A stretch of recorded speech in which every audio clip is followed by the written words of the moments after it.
नमस्कार, स्वागत है आपका द न्यूज पर। मैं हूं आपके साथ शिप्रा सैनी।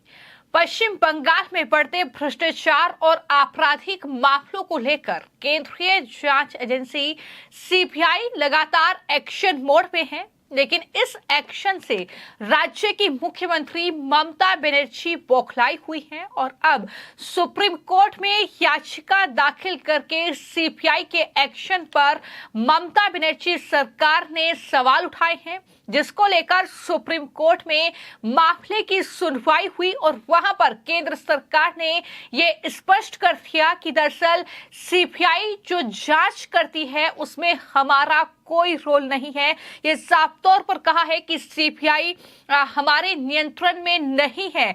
ये केंद्र सरकार की बड़ी टिप्पणी जो कि सुप्रीम कोर्ट में की गई है।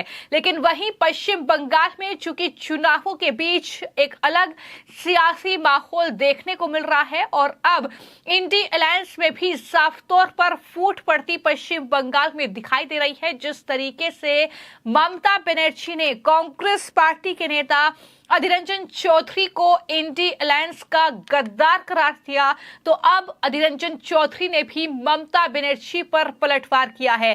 क्या कुछ उन्होंने कहा है, मैं आगे आपको इस पूरी खबर के बारे में बताऊंगी। लेकिन सबसे पहले बात करेंगे जिस तरीके से सुप्रीम कोर्ट में लगातार सुनवाई जो है वो पश्चिम बंगाल के अलग अलग मामलों को लेकर चल रही है और अब पश्चिम बंगाल सरकार की ही याचिका पर एक सुनवाई के दौरान केंद्र सरकार ने ये जवाब दिया है और ये स्पष्ट कर दिया है कि सीबीआई केंद्र सरकार के नियंत्रण में काम नहीं करती है। सीबीआई उसके नियंत्रण में नहीं है। ये जो सॉलिसिटर जनरल हैं उनकी तरफ से सुप्रीम कोर्ट में बड़ा बयान, बड़ी टिप्पणी एक तरीके से की गई है। मैं आपको जानकारी दे दूं कि भ्रष्टाचार और साथ ही जो आपराधिक मामले हैं उनके खिलाफ जीरो टॉलरेंस की नीति केंद्र सरकार अपनाती है। ये लगातार सरकार के तरफ से नेताओं के जरिए कहा गया है। यहां तक कि प्रधानमंत्री नरेंद्र मोदी से लेकर जो तमाम बीजेपी के नेता हैं वो लगातार ये कहते रहे हैं।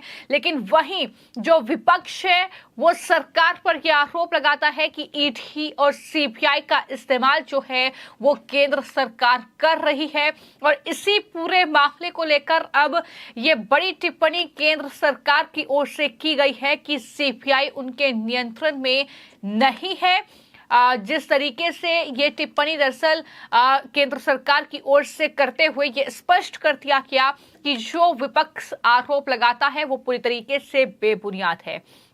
दरअसल पश्चिम बंगाल सरकार ने एक मामले में आपत्ति जताई थी और कहा था कि सीबीआई कई मामलों में राज्य सरकार की परमिशन के बिना ही जांच जो है वो आगे बढ़ा रही है।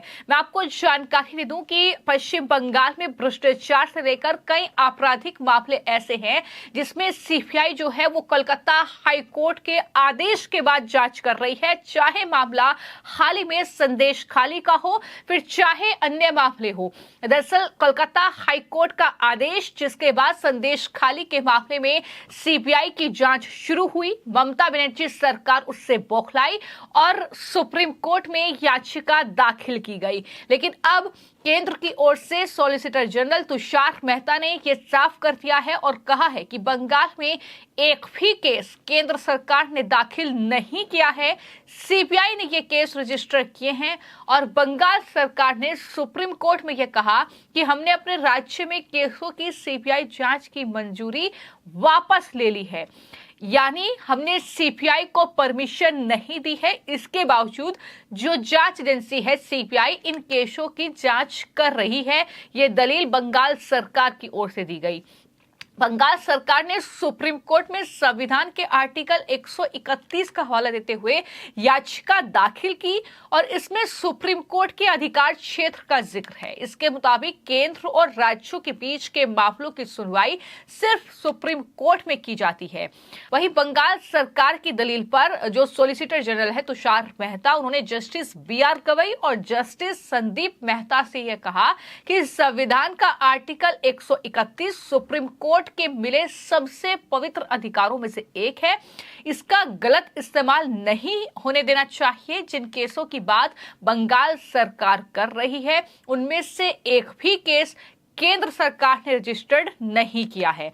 आपको मैं जानकारी ये भी दे दूं कि दरअसल जिस तरीके से ममता बनर्जी बौखलाई हुई हैं, उनके नेता चूंकि जेल में बंद हैं, फिर चाहे मामला दरअसल शिक्षक भर्ती घोटाले का हो, फिर चाहे अन्य मामले हो या मामला संदेश खाली का हो, लेकिन जिस सीपीआई और ईडी पर विपक्ष आरोप लगाता है, 2013 का मामला, सुप्रीम कोर्ट ने उस वक्त सीपीआई को पिंजरे का तोता बताया था। दरअसल यूपीए सरकार में जो कोयला घोटाला हुआ, उस पर सीपीआई की स्टेटस रिपोर्ट में तत्कालीन कानून मंत्री और प्रधानमंत्री कार्यालय के हस्तक्षेप को लेकर सुप्रीम कोर्ट भड़का था और ये कहा था कि जांच एजेंसी एक तोते की तरह काम कर रही है, उसकी तरह पिंजरे में कैद है, इस तोते को आजाद करना जरूरी है। लेकिन आज जब वही तोता यानी सीपीआई जब आजाद है, तो उस पर इस तरीके के मनगढ़ंत आरोप लगाए जाते हैं विपक्ष की तरफ से। ये बात सुप्रीम कोर्ट में जो याचिका को लेकर सुनवाई हुई है, उसकी पूरी डिटेल मैंने आपको दी है कि क्या कुछ जो है वहां पर दरअसल सुनवाई के दौरान टिप्पणियां की गई। लेकिन बात अगर पश्चिम बंगाल में तमाम राजनीतिक दलों की जाए, तो मैं आपको ये जानकारी दे दूं कि वहां पर ममता बनर्जी और अधीर रंजन चौधरी, कांग्रेस पार्टी के लीडर हैं, उनके बीच लगातार जो सियासी बवाल है वो देखने को मिल रहा है। ममता ने अधीर रंजन चौधरी पर हमला बोला तो अधीर रंजन चौधरी ने भी अब पलटवार किया और ये कहा कि टीएमसी और बीजेपी के नापाक रिश्ते हैं, एक सिक्के के दो पहलू हैं, टीएमसी और बीजेपी। तो इस तरीके की सियासत जो है वो बंगाल में देखने को मिल रही है, जहां पर मोदी को हराने के लिए राष्ट्रीय स्तर पर एक गठबंधन तैयार किया गया, इंडिया अलायंस। लेकिन पश्चिम बंगाल में उस गठबंधन की तस्वीर क्या है, ये साफ तौर पर ममता बनर्जी और अधीर रंजन चौधरी की ये आपसी लड़ाई से समझा जा सकता है कि किस तरीके से आपस में ही ये झगड़ रहे हैं, एक दूसरे पर बीजेपी के साथ गठबंधन का आरोप लगा रहे हैं। बीजेपी के सहयोगी हैं कांग्रेस, ममता बनर्जी कह रही है, तो अधीर रंजन चौधरी पलटवार करते हुए कह रहे हैं कि ममता बीजेपी की सहयोगी है। तो कुल मिलाकर इस तरह की तस्वीर जो है पश्चिम बंगाल में देखने को मिल रही है और इन सब के बीच जाहिर तौर पर ममता बनर्जी की मुश्किलें जो हैं वो पश्चिम बंगाल में अलग अलग मामलों को लेकर फिलहाल बढ़ती नजर आ रही हैं। आपका इस पूरे मामले को लेकर क्या कहना है, कमेंट बॉक्स में जरूर बताएं। धन्यवाद।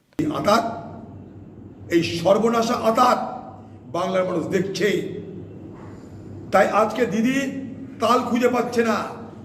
দিদি আজকে দিশেহারা হয়ে তারা সব কিছু ছেড়ে দিয়ে আমাকে হারাতে চাইছে। আমাকে হারালে তারা মনে করছে যে এই বাংলায় তাদের সব। আমার খুব খারাপ লাগছে একটা জিনিস ভেবে, একটা মহিলা সে মুখ্যমন্ত্রী, সন্দেশখালী ঘটনায় তিনি বিচলিত হলেন না। আমি যদি একটাই প্রশ্ন করতে চাই, দিদি, how could you be so cruel? How could you be so inhuman? How could you be so insensitive? আমি অবাক লাগছে, একটা মহিলা সে মামাটি মানুষের নেত্রী বলে দাবি করে, একটা মহিলা মুখ্যমন্ত্রী থাকা অবস্থায় সন্দেশকালীর মা বোনদেরকে মাসের পর মাস যারা অত্যাচার করলো আপনি তাদের পক্ষে সওয়াল করছেন। হাইকোর্টকে কেন আসতে হবে? তদন্ত তো আপনার করা উচিত ছিল, শাস্তি তো আপনাকে দিতে হতো। আজকে মানুষ কেন হাইকোর্ট সুপ্রিম কোর্ট যাচ্ছে? হাইকোর্ট তো নিজে শত পবিত্র হয়ে সিবিআই তদন্তের নির্দেশ দিয়েছে। হাইকোর্ট ভলেন্টারিলি শত পবিত্র হয়ে তারা এই তদন্তের নির্দেশ দিয়েছে। কেন হাইকোর্টকে নির্দেশ দিতে হলো? আপনি কেন নির্দেশ দিলেন না? আপনি এত নিষ্ঠুর হলেন কি করে বাংলার মুখ্যমন্ত্রী মমতা ব্যানার্জি? এ কথা ভেবে আমি অবাক হই। আপনি এত নিষ্ঠুর কেন? আপনি এত অমানবিক কেন? How could you be so impervious? আপনার এত অভেদ্য কেন আপনার দেহ, আপনার মন, যেখানে কোনো অনুভূতি কাজ করছে না, অনুশোচনা কাজ করছে না? এত অভেদ্য কি করে হলেন? বাংলার মামাদের কান্না আপনাকে স্পর্শ করে না? বাংলার মামাদের বেজ্জতি আপনাকে স্পর্শ করে না কেন? How could you be so cruel Mamata Banerjee? How could you be so cruel? How could you be so insensitive? How could you be so impervious?